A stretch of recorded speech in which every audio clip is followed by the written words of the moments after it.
Now we go further to these SCR characteristics. What are the characteristics of SCR? Now we are using this circuit for discussion of our SCR characteristics. You can see I have made this SCR forward bias anode between anode to cathode. I have connected this power supply and a current limiting resistor is connected in series. Voltage and voltmeter and ammeter are used to measure the current and voltage. But gate signal for the time being I have made it open. I have not connected anything to this gate circuit. Only the power is given to connected between anode and cathode. Now, as we have discussed already, what happens when we go on increasing the voltage between anode and cathode at the lower amount of voltages. Now, this is the graph between this anode voltage and anode current. Now, you go on increasing the voltage, a small amount of forward leakage current flows in the SCR. A small amount of forward leakage current. When you go on increasing the voltage, see again I am changing the voltage from this voltage source. So you go on increasing the voltage in forward direction. A small amount of forward leakage current starts flowing in the SCR. This forward leakage current go on increasing, but the amount of leakage current is still very small. So small amount of forward leakage current flows in the SCR. But at a moment when it reaches the forward breakover voltage VPO, your voltage across now the SCR starts conducting. As we have already discussed, junction J2 gets breakdown at this moment at forward breakover voltage. Your voltage across the SCR drops very sharply. Drops very sharply. It drops from here to here. It goes from VPO to this much voltage in no time, almost no time. So at forward breakover voltage, your voltage across the SCR drops sharply and your current in the SCR increases very steeply. You can see the current is rising steeply because junction J2 has broke down. Large amount of current starts flowing in the SCR. So current has risen sharply, but voltage has reduced to very low value. Similarly, we have already seen when we have already discussed when we connect a reverse voltage supply across the SCR, we can again see that. So this is the case. Basically I have connected reverse voltage across the SCR. This is the positive terminal connected to cathode and negative terminal is connected to anode and gate is open. So when I go on increasing this voltage, a time will come at the time at starting a very little amount of leakage current, reverse leakage current will flow in the circuit through the SCR, but this leakage current will go on increasing as I increase this voltage, and at a particular amount of voltage called reverse breakdown voltage, sorry. At reverse breakdown voltage, this junction J1 and J3 gets breakdown. So your SCR will start conducting in reverse direction. A large amount of reverse current will flow through the SCR. So these are the characteristics. This situation is shown in these characteristics. At lower reverse voltages, a small amount of reverse leakage current flows in the circuit, and this reverse leakage current goes on increasing as I increase the reverse voltage, but that reverse leakage current is still very small. But at a particular voltage called reverse breakdown voltage, this uh, SCR will start conducting as junction J1 and J3 gets breakdown. So this will start conducting. So a large amount of current will flow through the circuit, and the current will only be limited by the external resistance as we have discussed earlier. So here VBO is the forward breakover voltage, this VR is the reverse breakdown voltage, and IEG gate current is 0 in this case. Still it is 0. We have not connected the gate terminal to any circuit. Now here some two currents are written here, latching current and holding current. We will discuss these two currents later on. I will come to this later on. Now there are three modes of operation of these SCRs. We can categorize the operation of these SCRs in three modes. First one is forward blocking mode.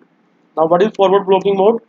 Now you can see in these characteristics, up till the point where your SCR starts conducting, from here to here, your SCR is not conducting. It is blocking the forward current. You have forward bias the anode and cathode terminals, but still it is blocking the forward current. It is not allowing the current to flow. So this area from where your SCR is not conducting in forward direction, from this point to this point, this is called your forward blocking mode. The SCR is working in forward blocking mode. It is blocking the forward current and it is not allowing the current to flow through it. So this is forward blocking mode. Now in this mode, your SCR is like a an open switch, and it gives large amount of impedance. It shows large amount of impedance and no current flows through the load. So this is forward blocking mode. Now another is forward conduction mode. Now the moment your SCR start conducting, after this point your voltage reduces and current rises. So at this moment, your now what is written here, forward conduction mode on state. When your SCR gets turned on, when your SCR gets turned on, that mode of functioning of SCR is called forward conduction mode. Now your SCR has turned on. Similarly, your in reverse direction, your SCR does not allow the current to flow.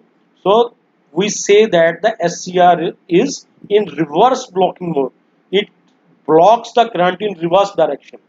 So these are the three modes: forward blocking mode, forward conduction mode, and reverse blocking mode. We have already discussed these things. So in forward conduction mode, the voltage across the thyristor reduces to 1 to 2 volt only.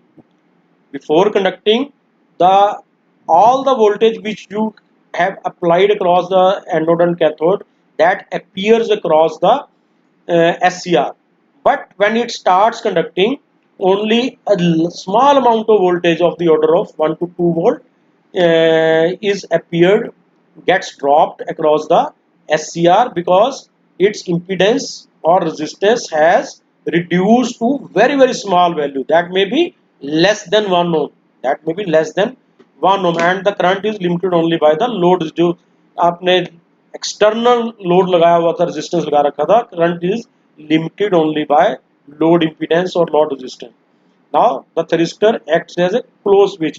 Now in forward blocking mode, the thyristor was working as open switch, but in forward conduction mode, it is working as closed switch. Now in reverse blocking mode, we have already discussed, your SCR does not conduct. It blocks the current. It does not allow the current to flow through it. But if you go on increasing the voltage, ultimately your junction J1 and J3 will get breakdown, and you may damage your SCR permanently. You may damage your SCR permanently. So because there is large amount of power loss in that case. If you go on increasing the voltage, a large amount of leakage current will flow. So combined power loss will be very high. So it may lead to damage of SCR. So you should not increase the voltage in reverse direction, so that it may conduct. Now, what are the characteristics when we connect, when we forward bias the gate to cathode terminal? When we forward bias the gate to cathode junction, what will happen now? We have already discussed during the this working during the discussion of working of SCRs, what happens when we give gate current to SCR. Now what will happen? A current will flow between gate and cathode. Electrons will move from N to P layer, and these will cross the J2 junction. It will start conducting. Now when this junction J2, these electrons cross the junction J2, large amount of charge carriers cross the junction J2, it ultimately vanishes, and there does not exist any junction J2, and junction J1 and J3 are already forward biased, so it starts conducting. So at lower anode voltages, if we have connected this gate current, gate power supply, and gate current is flowing through this SCR at very small amount of anode voltage, your SCR starts conducting. So how your characteristics will be then? This is the setup we have used. Earlier we left this gate terminal open. In earlier characteristics we left this gate terminal open, but now we have connected a power supply across this gate terminal also. Now what will happen now? Earlier the gate current was zero, so your SCR was conducting at this voltage, forward breakover voltage. At forward breakover voltage, your SCR was starting to conduct. So this was the forward breakover voltage. Now with application of gate current, we have given some gate amount of gate current. Your SCR starts conducting at smaller voltage. Now you can see this V1 is lesser than VPO. It is lesser than VPO. Your SCR has started conducting. Now your characteristic will go from here to here. It will not go beyond this. It will go here to here. It will start conducting at this moment. So at lower amount of voltage, it will turn on the SCR. Now if I increase the gate current even further, from this circuit, I increase the gate current. Now it will start conducting at even lower voltages, this anode voltage. So my SCR is now conducting at this voltage. This is voltage V2. Now this V2 is lesser than even V1. Now if I further increase gate current to Ig3, it will again turn on the SCR at even lower voltage V3. So Ig3 is greater than Ig2, Ig2 is greater than Ig1. So Ig1 is the smallest current and Ig3 is the largest amount of current. So when current is large, gate current is large, voltage will be low, gate current will be low, voltage will be large. So V3 is less than V2 and V2 is less than V1. So we can see with application of gate current, we can turn on the SCR at lower anode voltages. Now reverse characteristics are same as we have already discussed in the case when gate was left open. So these are not to be discussed again. Now we left two type of currents, that was latching current and holding current. In earlier characteristics we left these two currents, latching current and holding current. Now what is latching current and what is holding current? We are coming to these characteristics again. Now latching current is the amount of current, the minimum value of current, this latching current, this is the latching current IL. This is the minimum amount of anode current which an SCR should attain during turn on process, so that it can remain in turn on condition when you uh, disconnect your gate and you make the gate current to zero value. So latching current is the minimum value of anode current which an SCR should attain during turn on process, so that it may remain in turn on condition even after removal of the gate current. तो इसका meaning क्या हुआ कि latching current वो minimum amount of anode current है, anode के अंदर कम से कम इतना करंट फ्लो करना चाहिए ताकि जब आप गेट करंट को हटा दो उसके बाद भी आपका SCR टर्न ऑन कंडीशन में ही रहे। अगर आपका SCR का जो करंट है ड्यूरिंग टर्न ऑन इस लैचिंग करंट से कम रहा तो जब आप गेट करंट को हटाओगे तो आपका SCR वापस आपका टर्न ऑफ पोजीशन में चला जाएगा, टर्न ऑन पोजीशन में नहीं रहेगा। So this is the minimum amount of anode current which it should attain in turn on condition in during turn on process to keep it in turn on position even after removal of gate current. So latching current is associated with turn on process. So you should maintain a current during turn on to minimum IL value so that it may remain in turn on position. Now what is then holding current? Now your SCR has turned on. You are using this SCR for some time. Now you want to turn this SCR off. You want to switch off your load and you want to turn off this SCR. Now holding current is the minimum value of anode current below which your SCR current should fall so that it may turn off. The SCR may turn off. So what is the meaning? The minimum value of anode current. SCR के अंदर से जो current flow कर रहा है वो एक holding current की वैल्यू से जब तक आप उस करंट को कम नहीं करोगे तो आपका SCR टर्न ऑफ नहीं होगा। During commutation we have to turn off your SCRs. Commutation आप लोगों ने पढ़ा होगा, we will discuss later on in some other lecture what is commutation. So holding current is the minimum value of anode current or SCR current below which your current should fall to turn the SCR off. तो SCR को बंद करने के लिए आपको SCR के current को कम से कम होल्डिंग करंट से नीचे लेके जाना ताकि वो बंद हो सके, आपका SCR टर्न ऑफ हो सके. So holding current is basically associated with turn off process. Your latching current is associated with turn on process and holding current is associated with turn off process. Now gate triggering. Gate triggering means the method of turning the SCR on. Triggering is the method which is used to turn the SCR on.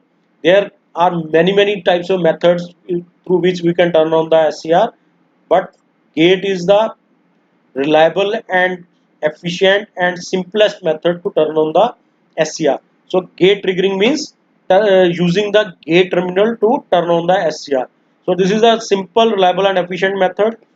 Other things we have already discussed. Now the value of gate current which we use is between, typical value of gate current is 20 to 200 milliamperes. This is, you can see how small amount of gate currents are required to turn on the SCR. So small amount of currents are required to turn on the SCR through gate. These are the things which we have already discussed. P to P is flooded with electrons when we give the, these things are already discussed, we have already discussed, so no need. Now the thing is, if the gate current is removed, anode to cathode current remains unaffected. We have already discussed, when gate current is removed, once your junction J2 gets breakdown,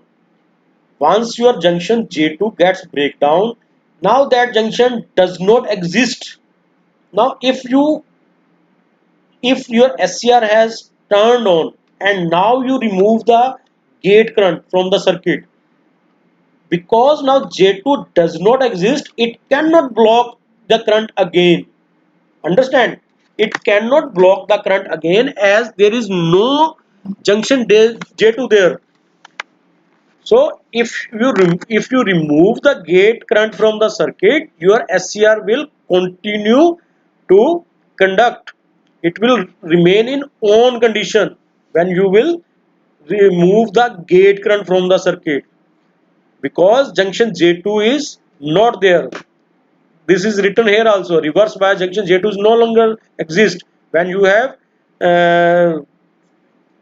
given sufficient amount of gate current and it has broke down your junction J2. Now junction J2 does not exist, it has vanished. So as junction J2 is not there, so if you remove the gate current from the circuit, your SCR will keep working in turn on condition. It will remain on condition, in on condition.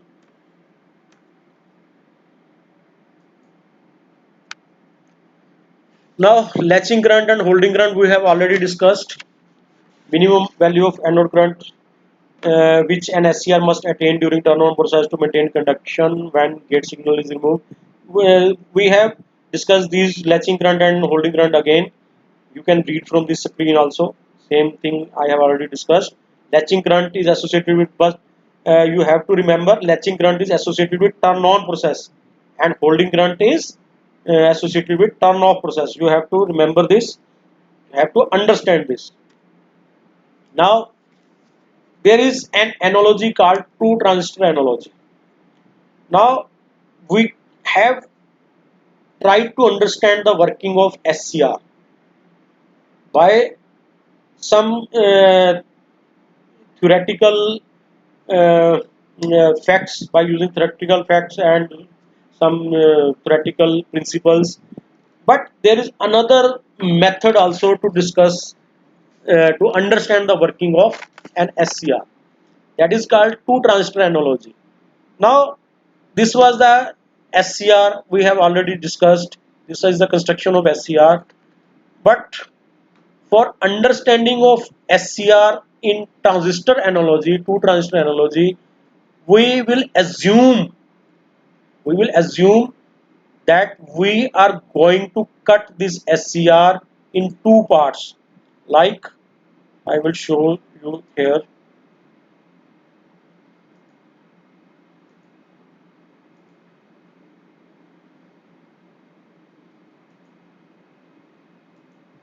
Now through these points, I am going to cut this SCR through these points. Now what will happen? You can see this P, N and P. I have cut it from these points. Now I get two parts of SCR. One is P and P. This P, N and P, and other is N, P, N. So this P and P is here, this N P N is here, and as this N and this N, these two parts, I have cut this N layer in two parts. One is left part and right hand part. These were joined together earlier. Here in this SCR, these are joined together metallurgically. These are joined together. So we will assume these are joined electrically here. These are joined electrically here because these were joined earlier also. N and N and P and P. Left side of P and right side of P were joined together metallurgically. Now we will assume these are joined together electrically. So these two N and these two P are joined together. Now you can see these forms two transistors.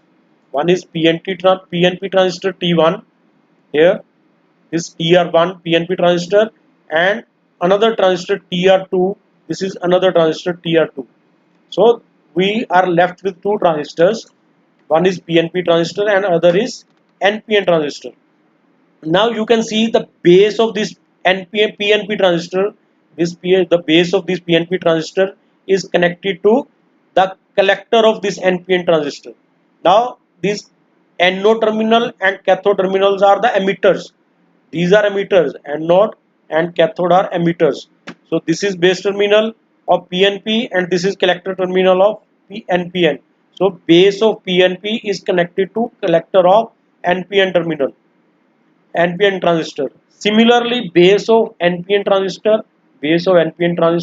is connected to this collector of PNP transistor. So this base is connected to PNP, the collector of PNP transistor. Base of this NPN is connected to collector of this PNP transistor.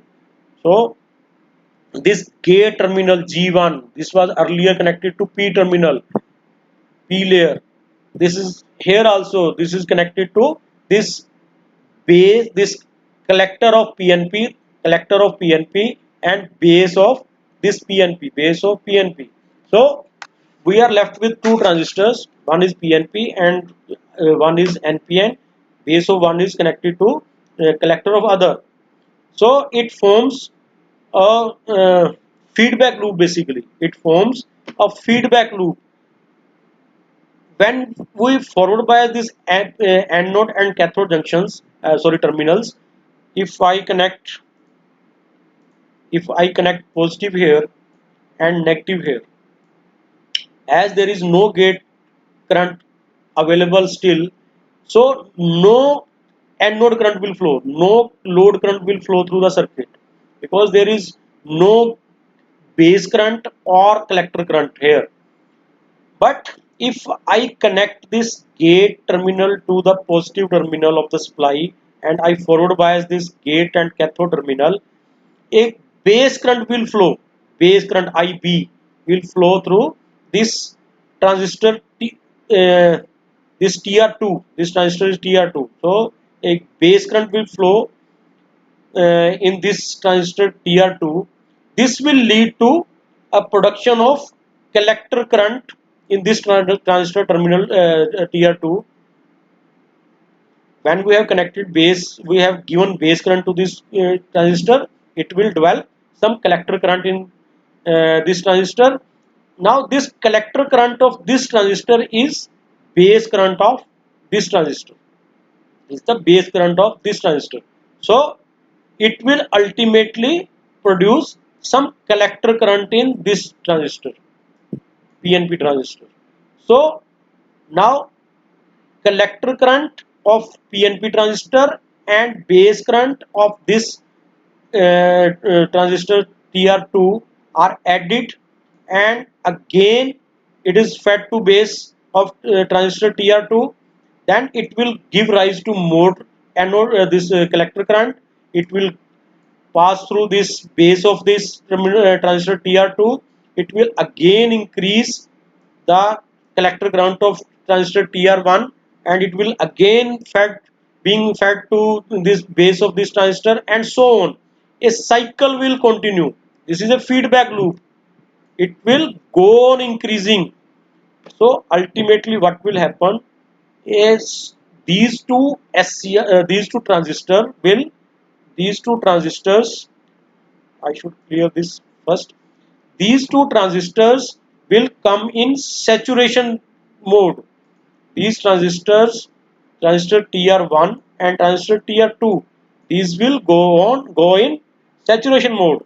So when the transistors go in saturation mode, they act as close switch. They act as close switch. You already know.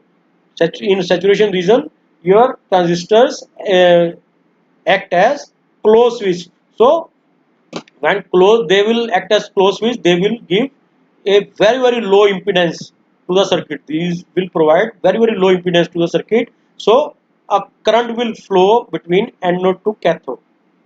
So current will start flowing through anode and cathode. So by this two transistor analogy, we can also understand the working of an SCR by assuming this SCR as two transistors. So we have discussed this because there is a feedback loop in these two transistors. So ultimately they will go in saturation region. So in saturation region they will start conducting. So this was the two transistor analogy. All these things which I have already discussed are written here. So this is regenerative feedback loop is there in these two transistors.